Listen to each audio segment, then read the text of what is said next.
안녕하십니까. 네.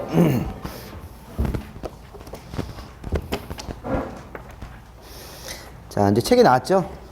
예, 이 책이 조금 740페이지, 50페이지 정도 돼서 좀 두꺼운데, 근데 이거 많이 줄인 겁니다, 작년보다. 작년보다 100페이지 줄였는데, 50페이지가 더 늘어났습니다, 이게.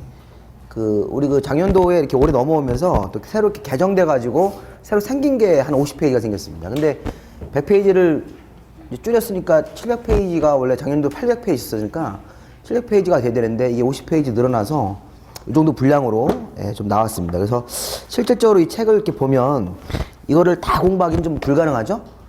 이걸 다 이렇게 샅샅이 공부하기는 불가능한 거고, 여기서 이제 중요한 부분, 시험에 나오는 중요한 부분들을 이렇게 빼내면 한 200페이지 안쪽으로 줄일 수 있습니다. 그래서 이제 실질적으로는 그 정도로 공부하셔가지고 시험을 보시는 거고, 그러면 처음부터 200페이지를 만들지 뭐를 두껍게 만들어가지고.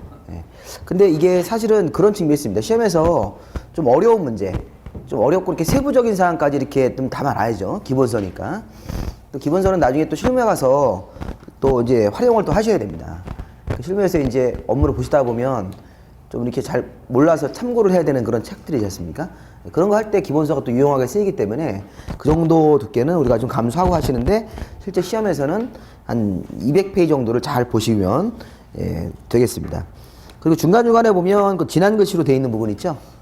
그런 부분들이 줄이 쳐지고, 그런 부분들을 잘 조심해서 보시면 시험 문제에서 좋은 득점을 얻을 수 있습니다. 그래서 거기 그 줄 쳐 있는 부분을 위주로 하셔가지고 공부를 하시면 되겠습니다.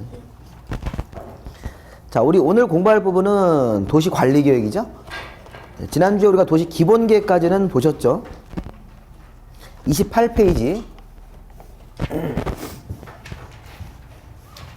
자, 오늘 공부하시는 거는 도시관리계획이라는 계획에 대해서 이제 토지 위에 이렇게 도시관리계획이 결정되었을 때 그게 이제 어떤 과정으로 결정되는지 그 절차, 이게 중요한 게 절차가 중요합니다. 그래서 도시관리계획이라는 행정계획은 그 도시관리계획을 이제 어떤 행정관청이 그 도시관리계획을 이렇게 안을 입안해서 최종적으로 결정을 하고, 그 다음에 이게 어떤 순서로, 31페이지 보시면 그 순서를 한번 보세요.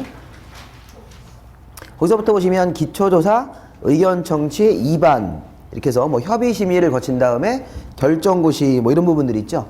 요것이 바로 도시관리계획이라는 계획이 결정되는 과정입니다. 과정. 그럼 이 절차를 우리가 왜 배우는 거냐면 시험에서 직접 물어보죠, 이 절차를. 예를 들어서 중간에 의견청취라든가 중간에 심의 같은 게 빠지면 돼야 안 돼요? 안 되죠. 이게 빠지면 이거 하자 있는 계획이 되는 겁니다. 민법에서도 의사표시할 때 하자 있는 거 있죠? 그런 것처럼. 아니면 이게 절차가 순서 바뀌면 안 돼요. 의견 청취가 협의 밑으로 내려가고 이러면 안 된다는 거예요. 그래서 그렇게 되면 이제 그 계획 자체에 하자가 생기기 때문에 그 계획 자체에 효력이 문제가 될 수 있습니다. 그래서 그 도시관리계획 결정 자체가 효력이 무효가 되는 경우도 있어요. 그래서 그런 과정을 이제 배우시는 과정이 이제 오늘 배우시는 그 사장이 되는 겁니다. 사장은 딱 보면 일단 어려워요, 이게. 사장이 형식적인 그 절차를 배우는 거기 때문에 이게 우리가 일상생활에서 있는 일이 아니에요. 행정청 내에서 행정청들이 하는 그 업무를 배우는 거니까 좀 이게 어렵고 딱딱한 부분인데 가급적이면 최대한 좀 풀어서 진행을 하겠습니다. 자, 우선 28페이지 4장의 도시관리계획인데, 우리가 지난 시간에 우리가 1장, 2장 이렇게 배웠는데, 사실 우리가 지금 배우는 법의 명칭이 국토의 계획 및 이용에 관한 법률이죠. 그러면 자, 우리나라 국토에다가 제일 먼저 뭐부터 합니까? 계획부터 수립하죠. 누가? 행정청이 계획을 수립하는데 이 계획이 몇 가지 계획이 있었어요? 3가지 계획이 있었다. 일단 시험에 중요한 거. 처음에 나오는 계획이 광역도시계획이라는 계획이 있었죠. 그래서 광역도시계획을 이 토지 위에 행정청들이 수립을 합니다. 자, 우리 지난 시간에 광역도시계획은 서울시 광역계획권, 청주청원 광역계획권 이런 거 있었죠.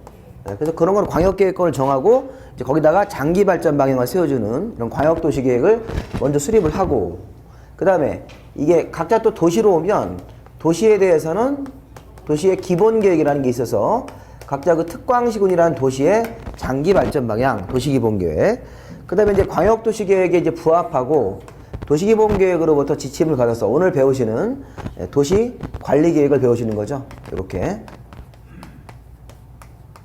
그래서 도시관리계획이 이제 4장, 광역도시계획은 2장, 도시기본